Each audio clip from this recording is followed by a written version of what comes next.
Ми маємо це робити, щоб люди продовжували жити. Це ваше щире переконання, чи це маркетинг для бізнесу? У мене було там $100 в кишені, і було достатньо це, щоб купити там рукавички і клапани для манекену, щоб навчати людей. Роботодавець має дбати про безпеку людини.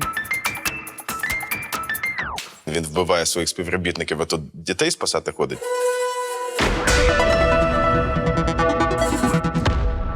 Доброго дня!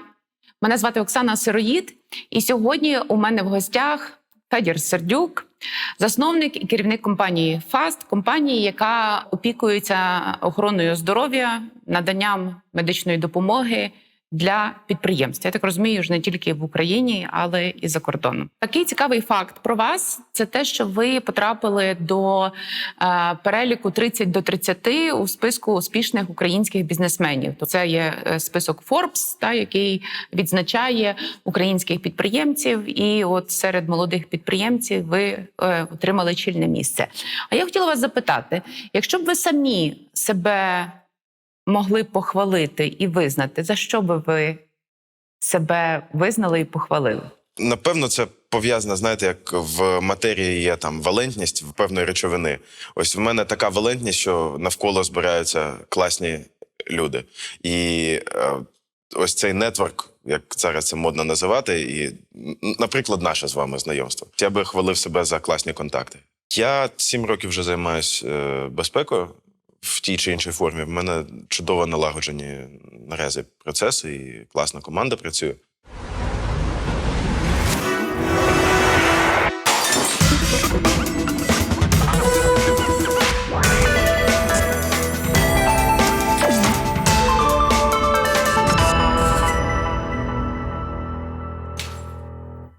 Повертаючись до вашої підприємницької діяльності, може, це також про вашу валентність, так? Але ви кажете про те, що в тих інтерв'ю, які ви до цього часу давали, що роботодавець має дбати про безпеку людини, про те, що це правильно, гарно, красиво. Це ваше щире переконання, чи це маркетинг для бізнесу? Що вас змушує так думати і так говорити?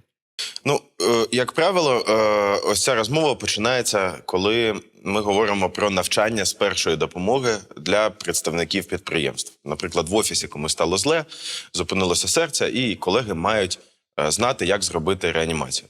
Тут моє переконання, що так має бути, воно насправді, це не є моє ноу-хау.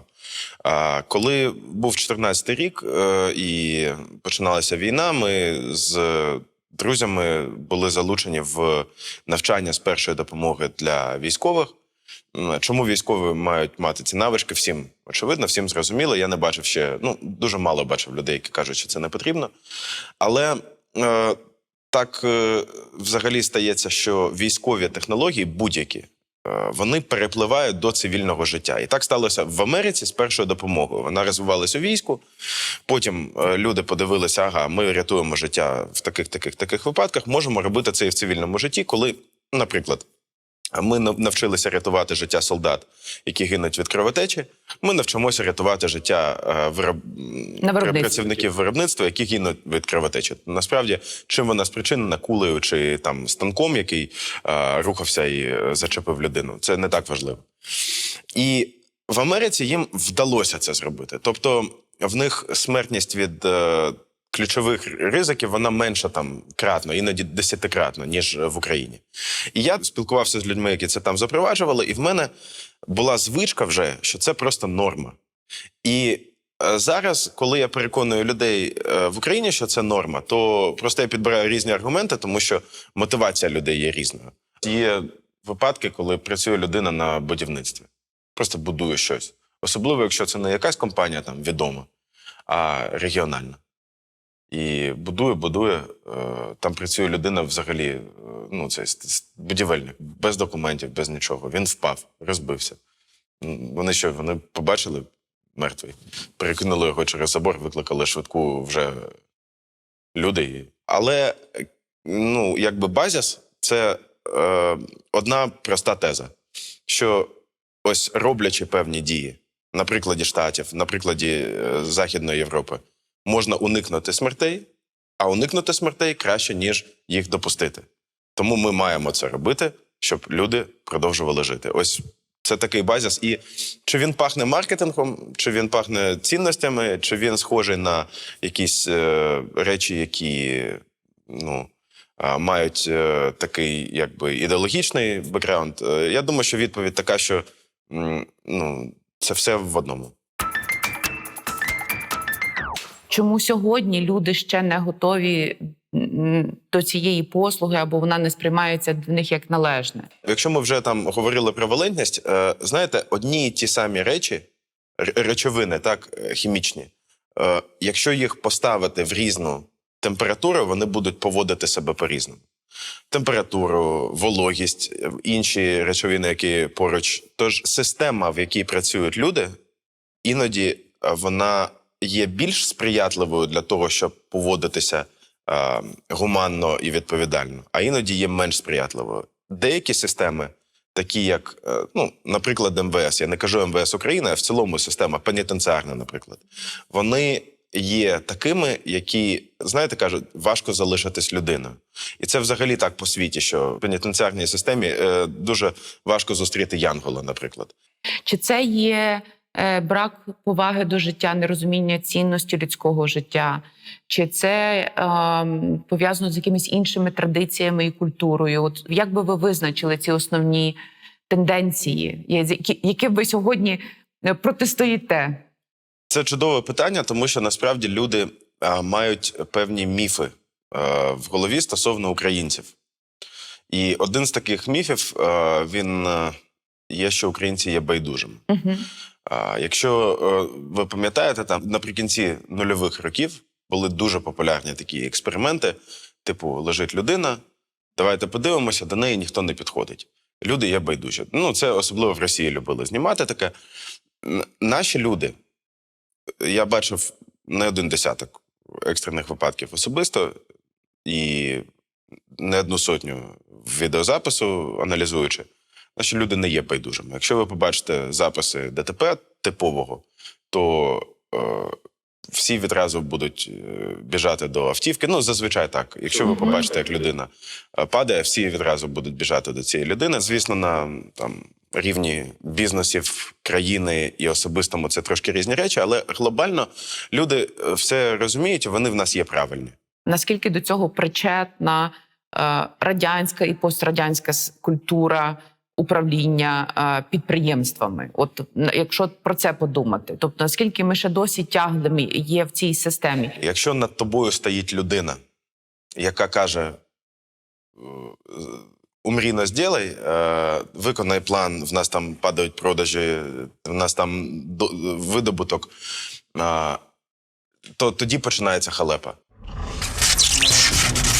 Та за Союзу хоч промисловість потужна була, то з нами в світі рахувались.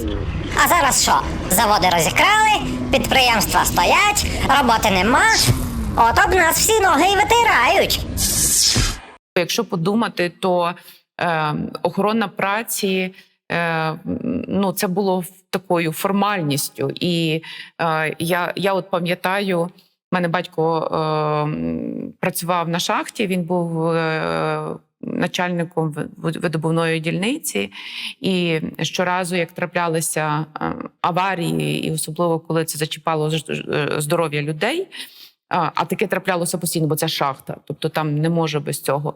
І я знаю, яких зусиль докладалося для того, щоб зняти відповідальність з самого підприємства. Тобто це і великою мірою це було пов'язано з тим, щоб держава не платила, потім не компенсувала видатки людині. Сьогодні ситуація змінена, ми ж досі маємо охорону праці як державну функцію, так? Так. Тут є декілька відповідей. Чи сьогодні в нас є такі запобіжники? Чи ми все-таки ще є в такому, я би сказала, формальному регулюванні? Коли начебто вимоги є, але особливого контролю за ними ніхто не здійснює?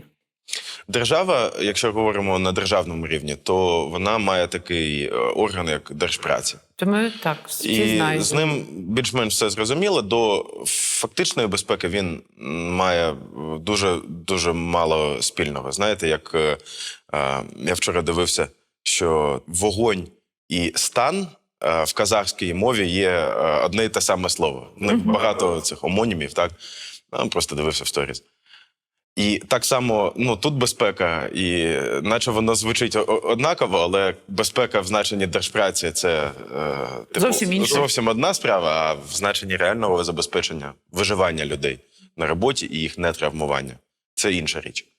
Тому те, що робить держава, це спрямовано, це така річ в собі. Вона більш спрямована на, як правило, збагачення представників держпраці і же з ними. Як будь-якого контролюючого органу. На жаль. Я переконана, що ви вже думали над тим, яка би мала бути модель, яка би була сприятлива для бізнесу, тобто яка би взагалі забирала оцей корупційну цю ренту, яку сьогодні збирає держава там в особі держпраці, але при цьому би також допомагала захищати людське життя. На жаль, немає якоїсь однієї такої пігулки, моделі, яку ми могли би, пігулки, яку з'їсти могли би, і все стало нормально. В бізнесі взагалі, не тільки в Україні, я думаю, що є багато проблем системних. В нас є shareholders капіталізм, який каже, ти мусиш робити все, що в інтересах твого акціонера. Є зараз стейкхолдер капіталізм, ти маєш робити для нього і для суспільства. Що я хочу сказати, що ми намагаємося продавати послугу так, щоб не було конфлікту між суспільними інтересами і акціонерами. Ми намагаємося робити розрахунок того, як чому це вигідно? Послуга вигідна, так. Наприклад, є система страхування відповідальності чи від наслідків. Тобі виконувати певні настанови з безпеки дешевше, ніж не виконувати, тому що ти платиш меншу страховку. І тоді система балансується. Ми, аргументуючи певні речі, ми кажемо, що ось $30 тисяч плюс-мінус, $1 мільйон. Вартість одного смертельного випадку на виробництві. І ось майстерність в широкому сенсі менеджменту безпеки, вона полягає в тому, щоб створювати системи, які ефективніше працюють, коли безпечні. Якщо про модель, я вважаю, що страхова модель, страхування нещасного випадку, це є, напевно, найкраще, що зараз є. Тому що ти маєш ринковий механізм контролю. Страхова компанія, їй вигідно контролювати, щоб ти був безпечним, хоча б по якимось критеріям. Ніхто не може повністю запобігти. І чим краще вона тебе досліджує, тим точніше вона дає предікшн стосовно твого ризику, тим точніше вона калькулює твою ставку, і тим менше вирогідність, що вона втратить на тебе гроші. І тим більше гарантій, що людина у випадку, якщо з нею щось трапляється, вона може отримувати компенсацію. Так. І це взагалі має бути за лапками. Тобто, незалежно від того, він виконував чи не виконував техніку безпеки, він має отримати компенсацію, тому що люди, не компенсацію грошову, а хоча б лікування і допомогу. І це, на жаль, в Україні не гарантовано. Щодо таких речей, які найкраще працюють в сейфті, це personal dedication. Така відданість топ-менеджменту, яка транслюється на всіх рівнях. І це, можна сказати, що це пусті слова, але... це як віра окрема, розумієте? Це те як віра. Тобто люди мусять виховуватися в певній вірі, щоб транслювати цю відданість. Можна так. Цікаво, що ви сказали віра, тому що це про вас. Ось ви би брали джерело натхнення для безпеки в вірі певній. Якщо людина не вірить в те, що людське життя важливе, але боїться, що прийде вона на благодійну вечерю, і на неї подивляться і скажуть, він вбиває своїх співробітників, а тут дітей спасати ходить. Якщо це буде його мотивувати, I'm fine with it. І мені це достатньо. Мені не важливо, яка в нього мотивація. Вона може бути дуже-дуже-дуже низького рівню. Але якщо це спричиняє ось цю відданість безпеці, це чудово. Дуже цікаво. А я тепер хотіла ще запитати, бо мені дуже цікава ця ідея ваша створення такої, ну якби міжнародної чи транснаціональної, чи можливо української і локалізованої, але здатної працювати по всій планеті компанії з надання цих послуг безпеки. Це мені нагадало, знаєте, ці фантастичні фільми, там «Фантастична четвірка», там, чи якісь там інші суперменські історії. Як воно буде виглядати? Я не думаю, що така компанія буде зроблена мною чи там ближчим часом. Чим далі, тим менше взагалі така якась глобальна централізація. І глобальна здатність людства координуватися для того, щоб менеджити якісь кризи. Тобто, навпаки, ми йдемо до локалізації. Тобто, Я думаю, що так. Тобто, ми перейдемо скоро до того, що знову основними будуть міста керувати. Так. Я думаю, що ось з'явиться багато компаній, які здатні це робити. Насправді просто взагалі цікаво, який можна забезпечити механізм на рівні міста, великої корпорації, чи середнього рівня, чи держави, для того, щоб реагувати на екстрені випадки. Вперше я подумав про це, напевно, коли в Одесі перевернулося ця невеличке судно. І ніхто його не міг витягнути півроку. Так. Півроку. І якби питання в тому, ну добре, це судно, воно не таке є небезпечне, ну трошки нафти там розлилося, але взагалі і всі праві. Адміністрація каже, ну це взагалі проблема, поза законом там має власник забезпечувати. Ну має. Місяць пройшов. Ну, в нас немає там в бюджеті, нам треба рішення облради. Президент приїжджає 2 рази, міністр приїжджає 1, приїжджає інший. Питання спроможності реагувати на якісь речі і робити це швидко. Та бо що це за держава така? Нема в нас взагалі ніякої держави. Тьфу. І ви думаєте, що це фактично, ну, як бізнес, як приватний бізнес, буде здатен зробити це швидше, ніж, наприклад, як традиційно нас вважається, що держава має це робити. Ну, от приїжджав президент, міністр, і тягнули, всі тягнули один човен. Дєдка за рєпку. Дєдка за рєпку, да. Тобто ви бачите, що бізнес-модель буде в цьому випадку ефективніша, але хто буде споживачам? Є відкриті курси MIT на Ютубі. Я їх дуже люблю. Там була така лекція «Privatizing of War». Приватизація війни. Чи взагалі «Privatizing of Government», тому що вони розповідали про приватні тюрми, про приватні військові компанії. Насправді, дуже багато речей, які робляться, ну, в тому числі Сполученими Штатами, і які ми знаємо, вони робляться приватними компаніями. Тобто, коли кажуть побудувати стіну на кордоні з Мексикою, по-перше, я не підтримую цю ідею. По-друге, на 90% впевнений, що це просто робить приватна компанія. Тобто це не солдати-срочники, які там натягують якісь дроти. Якщо ми говоримо про війну, то 50% в Афганістані персоналу, який був деплоїд, це приватні люди. Кейтеринги, там, охорона, іноді військові, ну, тобто комбатанти тощо. Мені важливо не те, воно бізнес чи не бізнес. Мені важливо, щоб в Україні і в регіоні був інструмент, який дозволяє швидко полагодити якусь критичну річ, будь-то пожежі в Туреччині чи ось ця історія з судном, тому що це всіх нас стосується.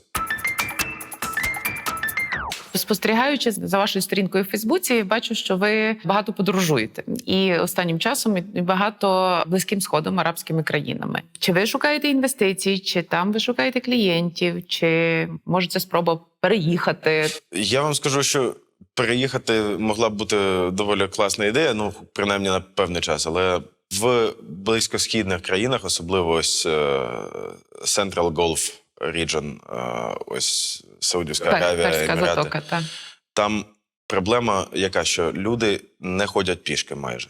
В Дубаї там трошки більше для цього можливостей, але в Сауді майже ні.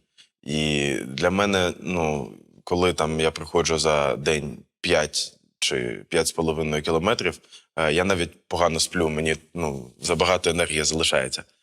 І я не зміг би, напевно, жити там, де немає просто ось цієї пішохідної інфраструктури. Тому що навколо пустеля. Ну, так. Я спілкуюсь трошки з бізнесменами там з арабських країн. І дійсно мені цікаво, що їм могло б бути цікаво в Україні. Я мушу вам дещо пояснити відверто, що людина, яка, будучи прагматичним, відформатованим бізнес-школою певною, так, чи там системою знань, бізнесменом, могла обрати цей бізнес і цей ринок тільки в дуже нетверезовому стані, чи наспор. Тож, реально, це треба декілька днів, так, класно гуляти і потім вважати, давайте я буду в Україні займатися першою допомогою і безпекою.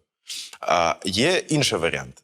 Можна бути 19-річним хлопцем, який просто вірить, що це можна робити, і так як немає там грантів, немає державної підтримки, і це нормально, так, він обирає найбільш sustainable модель, це створити з того, що він хоче робити, послугу і продавати її. Це те, що зробив я.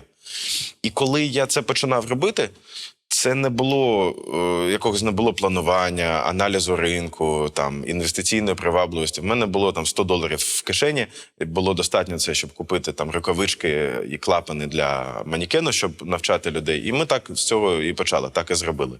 Декілька років ми взагалі не розуміли там, в чому різниця між доходом і прибутком, то просто не парилися цим.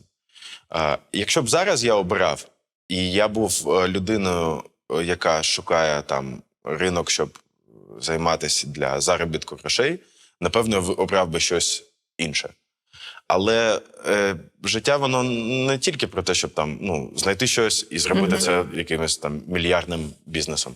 Я робив те, що і роблю, те, що мені подобається. Що, крім гуляння пішки, вас мотивує робити це в Україні? Ми великі хлопці в маленькій кімнаті. Якщо ви візьмете всі бюджети всіх компаній країни на сейфті, хоча великі компанії в своїх соціальних звітах, вони звітують, скільки вони потратили на безпеку там. Вони включають туди, наприклад, душові чи умивальники, там, мило, воду. Тому що це гігієна, там, здоров'я. Якщо ви візьмете ось це все, відсічете, ось ці всі речі, які насправді з безпекою ніяк не пов'язані, чи там оновлення, наприклад, освітлення. Так, теж вони вважають, що це сейфті. Ще 3 мільйони гривень додали там до безпеки. Побачите, що це такий ринок, який є просто, якщо американцям про нього, чи швейцарцям, французам, розповісти вони, в них там якась мережа ресторанів робить більше річного ревеню, ніж тут найбільші компанії всі витрачають на рік на сейфті. І тому це дуже маленький ринок. Тому наскільки на маленькому ринку може бути успішний бізнес, ми займаємо його певну частку. Але він маленький і він не буде рости стрімко. Це просто треба зрозуміти і прийняти.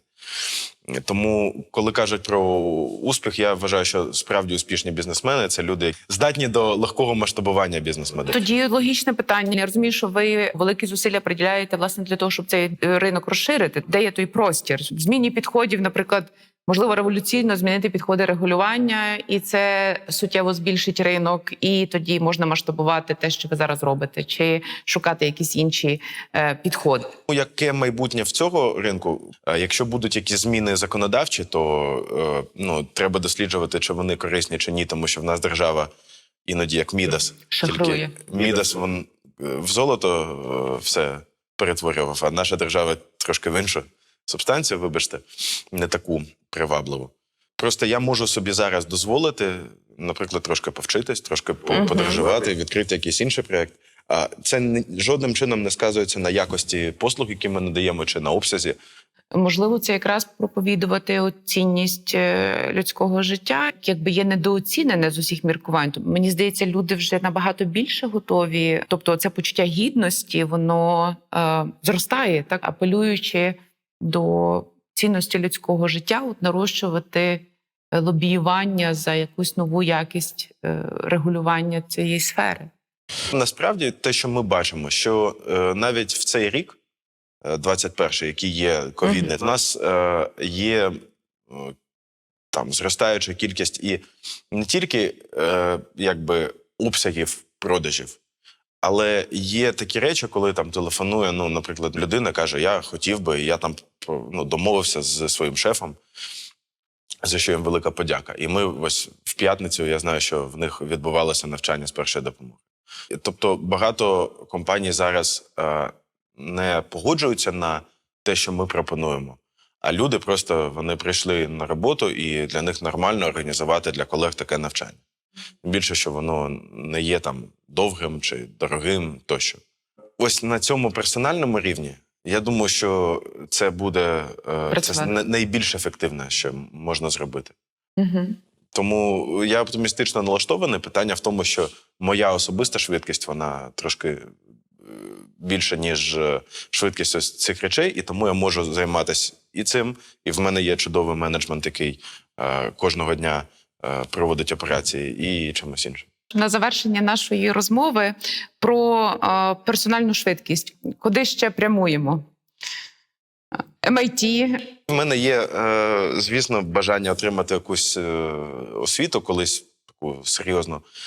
Мій дідусь закінчив, у нього була така PhD studies, чи я не знаю, як це правильно називається, в Стенфорді в 60 Неймовірно. році. Неймовірно. Радянський фізик їде в Стенфорд. І тому, ну, якби це така історія. Ну, то чому не MIT? З одного боку, є такий прешор внутрішній, що, ну, ти мусиш, а з іншого боку, всьому свій час. Мій час поки що не настав, і мені дуже зараз ось комфортно і цікаво те, що відбувається тут, але, звісно, в майбутньому я б дуже хотів отримати якусь таку освіту ґрунтовну. Прекрасно. Ну, я не маю жодних сумнівів, що... Я можу порекламувати КСЄ, так можна сказати, що поки, ну, MIT, якщо з якихось причин вам не подобається, то... Можна вступати. Вступати, так. І я думаю, що КСЄ ж швидше розвивається, ніж MIT. MIT вже така established історія, а у вас рік до року зростання, тому якщо ви збережете такий темп, то, може, вони будуть їхати сюди, а не ми до них. Ну, це, до речі, також наш план. І ми можемо про це ще окремо з вами поспілкуватися. Нехай він вдасться. Дякую вам також. І дякую всім, хто був з нами. Сьогодні ми спілкувалися з Федором Сердюком, керівником, засновником компанії FAST, компанії з надання першої медичної допомоги і безпеки праці. І я особисто отримала дуже багато натхнення і розуміння того, який буває український бізнес і його переживання. Сподіваюся, ви також отримали багато позитиву і цікавої інформації. Дякую вам.